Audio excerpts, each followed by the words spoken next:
So, greetings. Another pioneer of East London's Black Supplementary Schools movement. We have Seymour Mattis from Vital Eat Supplementary Schools. Welcome, Seymour. Thank you. And how did you get involved with supplementary education? I'm a, first of all, secondary teacher, and I was attending, well, still attending actually, the New Testament Church of God in Clapton, and because a number of parents knew that I was a teacher, they actually approached me to start a supplementary school. That was in 1997. Okay. And we actually carried out a survey, and the survey was quite encouraging, and based on that we actually started the supplementary school in 1998, but prior to that we did a little pilot as well with some GCSE students in 1997. Whereabouts were you? In Clapton. Okay. What kind of building was it? It's a church building. Okay. Yes, so it went down quite well. Obviously we've outgrown that. We actually moved to Hackney Free School, as it was at the time. I think it's now called Earthwick. You say outgrown, so you mean the number of pupils have gone up? Yeah, the number of students. We started off with about 25 at the time. Mm-hmm. And obviously the numbers kept on increasing, and obviously we cover the age range 5 to 16. That's primary and secondary, and the numbers just increased, and that's how we actually got involved in that particular one. That's how I got involved. So was Vital, was it run before you got involved? Well, the initial name prior to Vital Eat was Clapton NTCG Supplementary School, as you see in some of the former directories of the Learning Trust. That's what we'll call initially, Clapton NTCG Supplementary School. However, in 2007, we actually registered as Vital Eat in our own right, because we were under the church's umbrella before, okay. As Clapton NTCG Supplementary School, but afterwards we actually set up as Vital Eat. That means that we became independent, even though we still have connections with the particular church. We are independent in all rights. Okay. And where does the name Vital Eat come from? Well, I was going to raise that, but good, you beat me to it. Vital Eat. Vital, obviously, is one area, but the EET stands for Education, Enterprise and Training. So it's vital to get education, enterprise and training? Yes. But even the vital has a meaning, but you know, the main thing is the education, enterprise and training. Okay. That's the thing. That's what we do. So we don't just provide supplementary school, we also provide adult learning as well. Okay. And training, that kind of stuff. Yeah. And you also do advocacy work as well? Well, to some degree, in terms of advising parents, we don't go beyond our boundaries, you know. But we do provide you know, advice to parents in various areas, especially in the educational area. Okay, that's good. And how many buildings do you have at the moment? Several. Several? Yeah.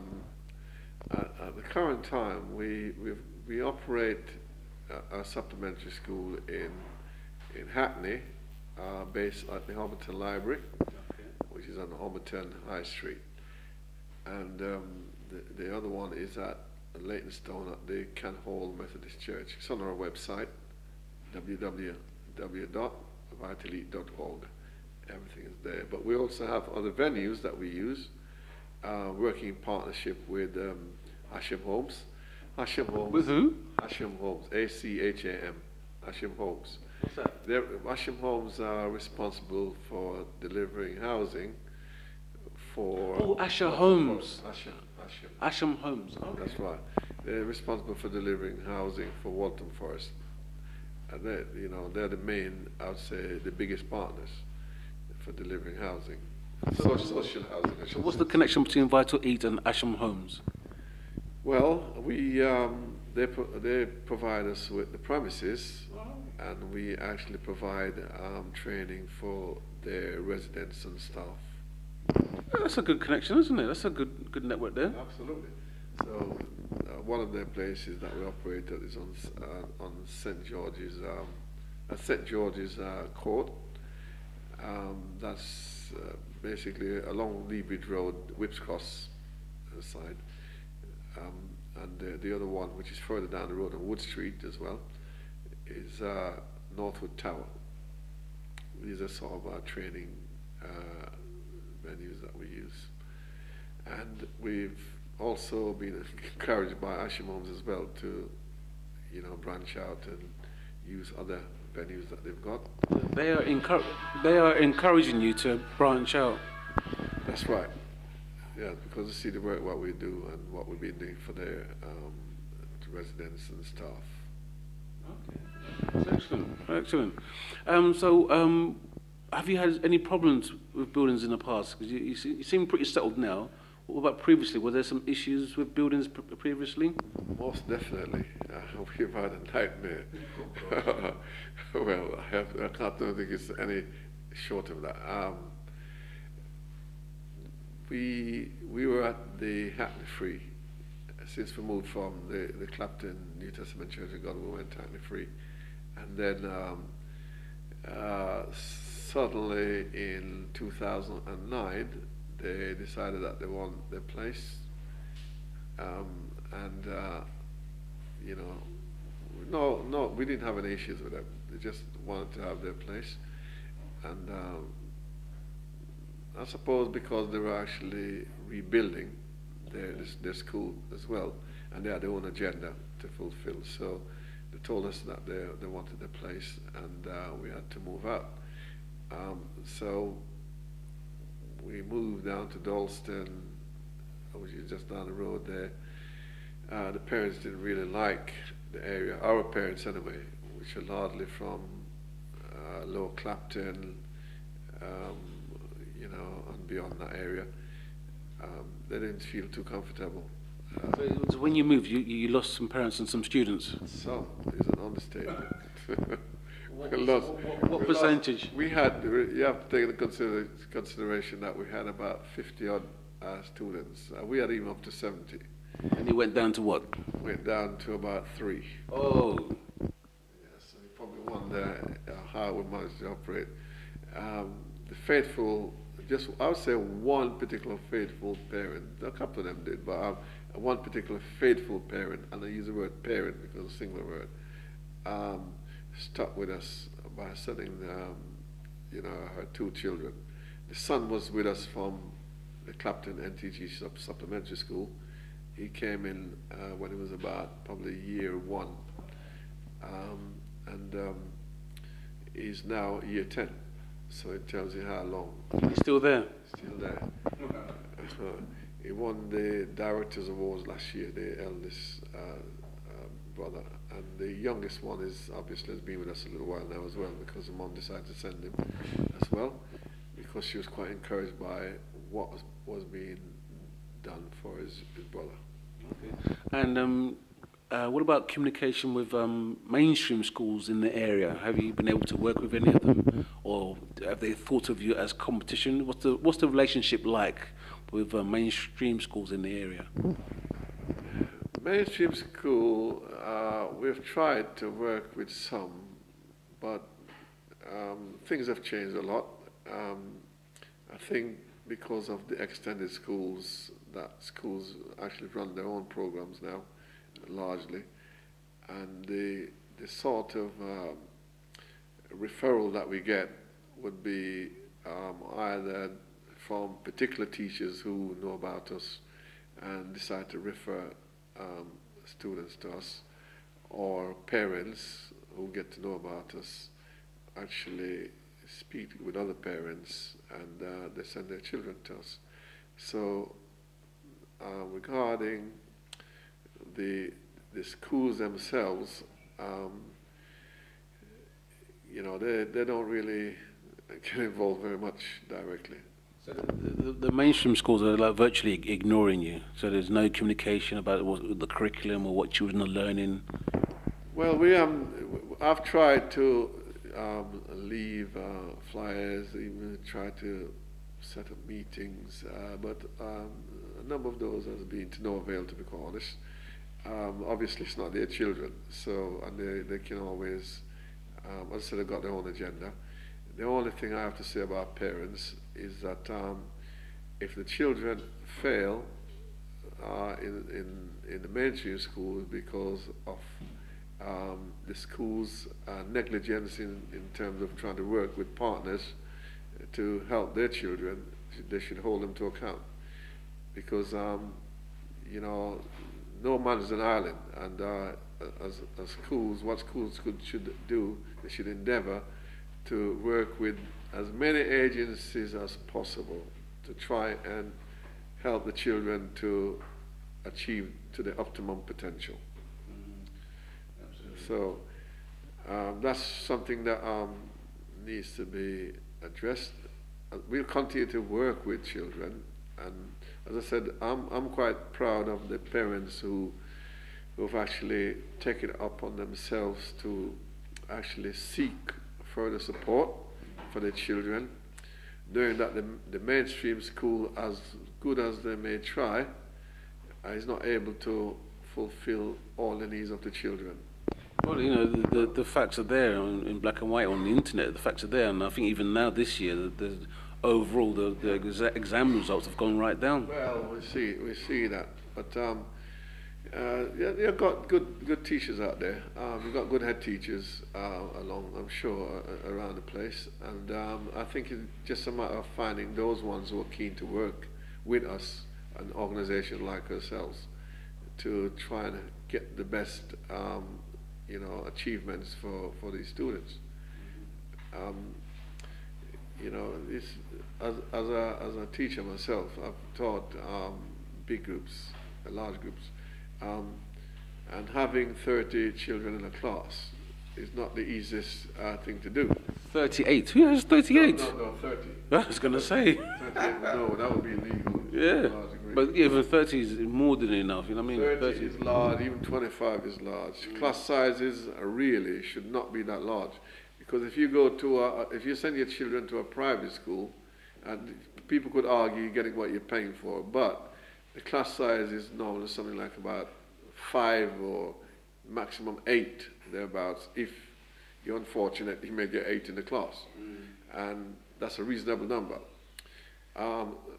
You know, I don't think the government themselves have been trying hard enough to try and address this situation, because they're more concerned about, you know, I would say money, if I have to be very... It needs to be paid for. Yeah. It needs to be paid, but it's not because the money couldn't be found, it's because they've got other agenda. Oh, they can always find money somewhere. They can find it if they want it. If they want to improve quality of learning, they can do that. Head teachers would more than welcome class sizes being smaller. I think they would love it. But unfortunately, that's not the government's agenda. None of the governments, whichever party they're from. So what about the movement for free schools? Do you think that would reduce numbers in class sizes? I'm sure some of these free schools would have smaller class sizes, because that's how some of them are selling themselves, as having smaller class sizes, which will appeal to parents. Well, I don't even like the term too much, free schools, because nothing is free. You know, which government is going to allow you to have things exactly for free? I think they mean free from local authorities. That's what they mean by free. Well, yeah, free in that sort of sense, but you still actually will be offsteaded. You know, you still will be under some sort of control of the council somewhere, because you live in their borough. Well, I mean, the control is going to come straight from central government, straight from the Department of Education. So they're leaving out the local authorities and going straight to central government. Yes, I hear all that. To be quite honest, the jury is still out on that one because we've not. It's new. It's a new initiative, and you know, we're yet to see how this one pans out. Because Well, I mean, judging by some of the applications that have gone in and some of the ridiculous reasons why certain schools haven't gone through, I don't think the central government even know what they're doing. I think they even said they're still learning. Some of the things because I'm with the Art School of Excellence based in Wembley, and some of the things they said that, you know, reasons why they rejected was, you know, it doesn't quantify. And they actually said, you know, they're still learning. the A word, agenda. They've got their own agenda.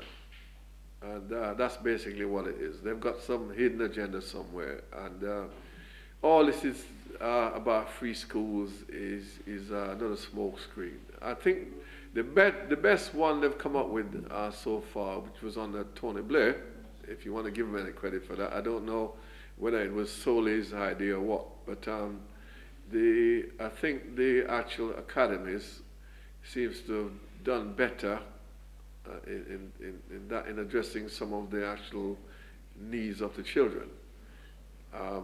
You know, from what I've seen. From what I see, it seems like the academies seem to rely on private money.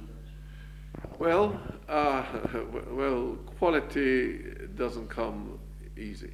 You know, it's got to be paid for, and if it means partnering with you know, businesses to enable you to achieve better quality of education for the children, so be it.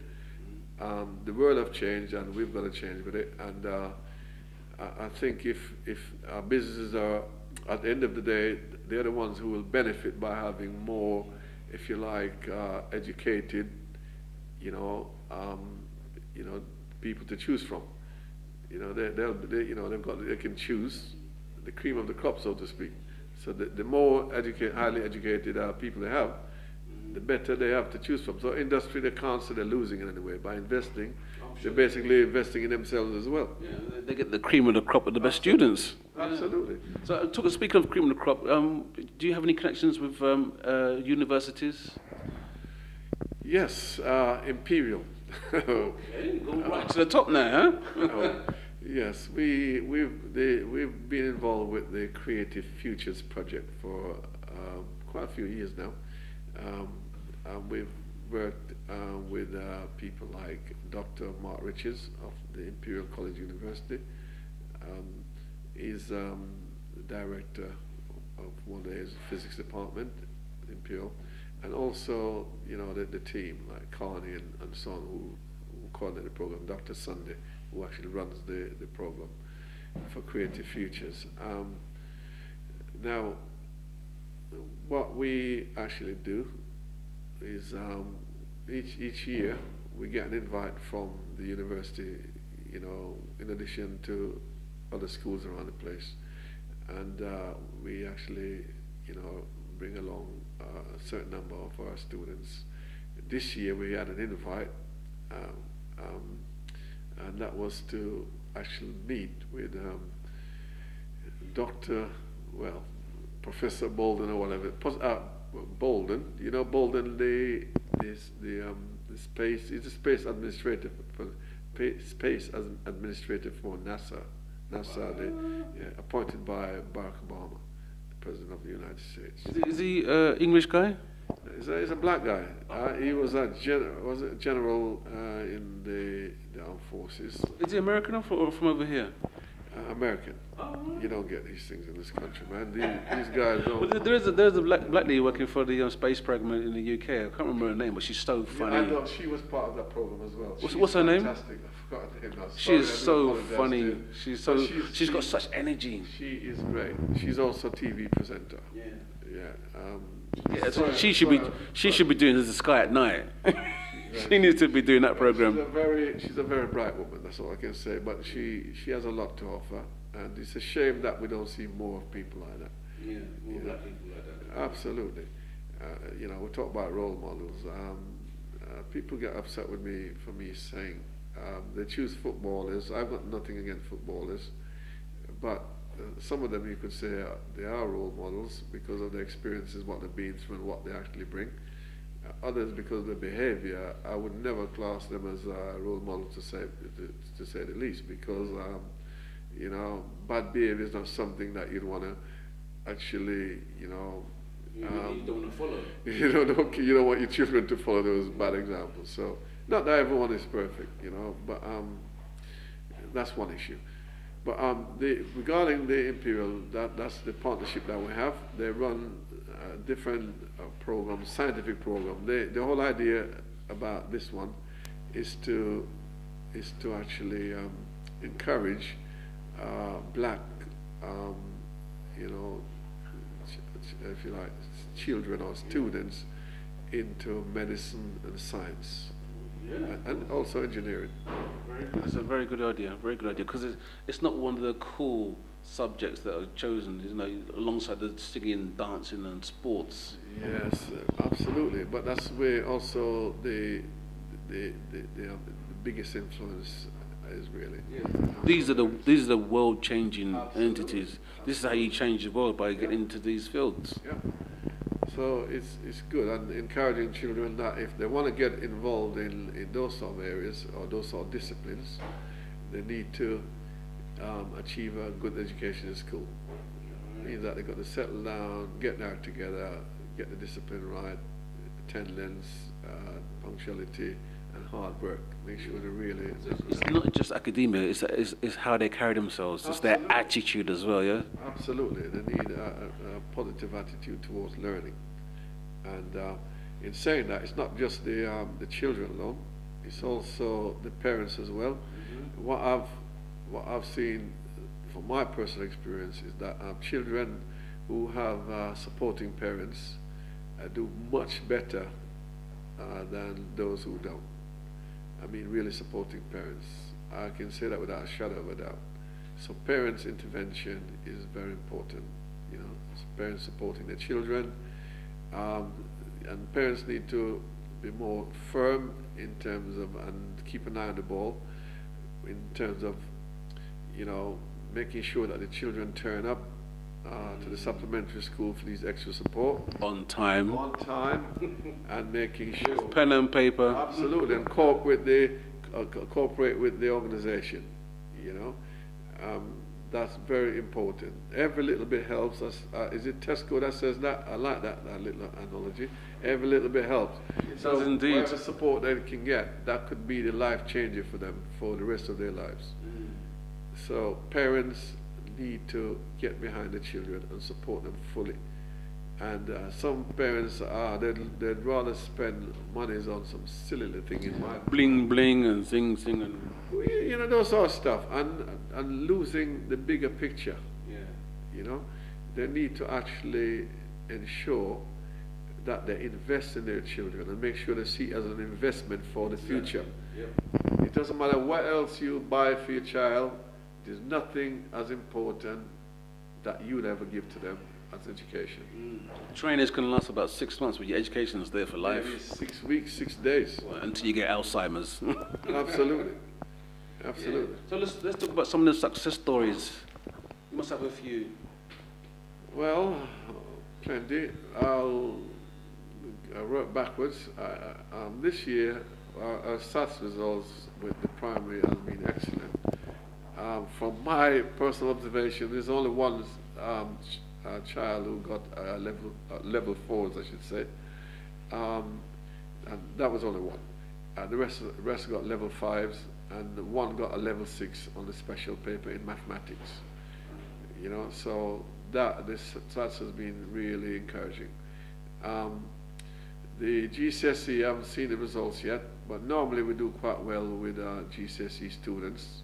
Very well. I mean, last year was 100%. English, maths, science, those kind of subjects.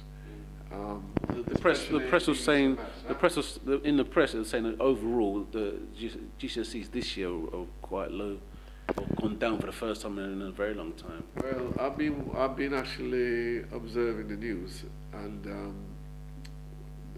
you know, it's political. You know, it's very political, this one, and teachers are mad like hell about it, and you know, they're not going to actually sit back and allow their reputation to go down the drain because of somebody's own personal agenda. I think they're challenging that at the moment, and they better take note, because once these parents begin to let these parents know that it's not their fault, they did their best to help their children, but because of some political agenda somewhere, by whichever government is in power, they know that the next election is going to be something difficult to deal with, because it will be used against them. Yeah. So they better take note. If you want to make changes, you need to do these changes gradually and do it in partnership with the schools. You can't just go ahead because you want to see change and make it without actually, you know, consulting with the important players, I should say. You know, so that's something. But they need to look at what they're doing and look very carefully. You know, whoever it is. But at the present moment, it's the current administration, so they've got to basically, you know, they've got to be accountable for what they do here. We're going to watch them. But in terms of like success stories, there must be a few students over the years have gone to university and done very well for themselves. A success story, we got several. One of my recent interesting one is during the Queen's Jubilee, I was coming home, you know, late at night, because where I was trying to get to, there were 10 trains running. So I met one of my former students on the bus, and he's the one who actually saw me and shouted my name in a respectable way. You know? Yo, Seymour. Well, and then he started to tell me how the supplementary school actually helped him, and what he's actually doing now. He's now a lawyer, and I asked him if he would actually come down and share that experience with the other students, and so he did. On our awards day, 30th of June, he came down, and yeah, I saw him there. Oh yeah, we couldn't stop him, you know. I mean, not that we wanted to, you know. Man, he really off. He even told us things about, you know, that we didn't even know, that I didn't even know that he was excluded from school at the time. That's what kept him on track. So he's quite excited about that, and he's grateful for the support that we've given them. So that's, and we've had several graduates from universities. Some of them has worked with us since, and we take the older students have come back. They've graduated, and they've come back. Give back to your community. I mean, this is one thing I'm stressing now. You know, not just getting the sort of the support from us, but they must come back and they give back something. You know, they come back and you know, share their experience with other you know, younger students. Okay, so, and we've had some of the A-level ones coming back as well, and working with us as some people call them learning mentors, or you know, teaching assistants. You know, that's been quite helpful. Excellent. And like you briefly touched on the awards system, which you invite me to every year, which I thank you for very much. But you have an extensive list for the awards that you hand out. Well, that one goes without saying, and the reason for this is because we need to recognize these children for their achievements. We need to, you know, help to motivate them, and by what we have now, our new system is where we actually obtain sponsorship from companies. It's a more corporate way of doing things. Yeah, why not? Indeed, why not? Absolutely, I think they deserve the best. And this year we've been very privileged. We've had so many this year. It was actually, it would be very unfair for me to call names because there've been so many, including yourself, of course. Naps. You can call mine if you want. Yeah. Me, yeah. Nap. Okay. So all that has been quite encouraging, and you know, I don't said to call name, but you know. Yeah, what kind of categories did you have in the list? Do you remember how long the list is? Do you know? The list is quite extensive. What are some of the categories that you had? Well, we succeeding against the odds, academic excellence, you know, outstanding male, female, that kind of stuff, and you know, quite a few other different areas. And you know, those are quite encouraging and reflects the sort of children that we have. Yeah, you had a very good sponsor this year. They handed out some quite expensive prizes. I don't mind saying that. I mean, they said, go down the list. I got Tesco from the Green Man roundabout. You know, we've had that's a community champion, you know, who has been fantastic. We've had all the motor company, you know, Roy and Co. And we've had the caterers, you know, like Carbon Flavors. We've had Yum Yum. We've had a very important one, which is in the centre. Is that the Learning Trust? No. This is quite. This was quite fascinating how this one was done, because basically they actually run the catering organisation within Westfield. Oh yeah. And is it something kitchen? Was it called again? Yeah, it's Rhythm Kitchen. Rhythm Kitchen. I'm glad that you. Yeah, Delroy from the Rhythm Kitchen. Delroy indeed, Delroy, Rhythm Kitchen. You know, can't be forgotten. Yeah, because he's been involved with the 100 Black Men as well, so he does help out his community. That was quite impressive, because he didn't just sponsor us with a tangible award for their children, he also attended as well and had a good time. So did everybody else, to be quite honest. ACVS, Jake and Co. And we've had, you know, Plantation Inn. The caterers were, this is a new way of doing things, you know. They were fantastic. And you got a good staff. You got a good crew of staff there, haven't you? Yes, we've got excellent over the years. We've been privileged to have excellent teachers, qualified teachers, as well as you know, teaching assistants, also qualified people as well, and administration. Without administration, you know, we'd be privileged, because the present administration coordinator, she's an HR professional. I suppose that's why. That's human resources, yeah? Absolutely, human resource management. So she's very skilled up, and it's a passion that these people generate. But my coordinator there, the administrative coordinator, she's excellent, just like the other team members, you know. But she helps us steer things, and we've got a good management committee as well. We've got a good everybody, to be quite honest. We have excellent parents, excellent people across the board in all departments. Okay. And what's the outlook for the future for Vital Eat Supplementary Schools? What's it? What are you looking forward to? What changes might happen for you? Well, we're trying to ensure that the children achieve better than they ever have, which we're basically stepping up what we've been delivering in terms of the quality. Now that the goalpost is changing, we've got to change with the goalpost. And so we have to ensure that the standards is even higher than what we've done in the past. You know, so class sizes, we want to ensure that the class sizes are even smaller, and ensure that the children achieve, you know, to the best ability, the best of their abilities.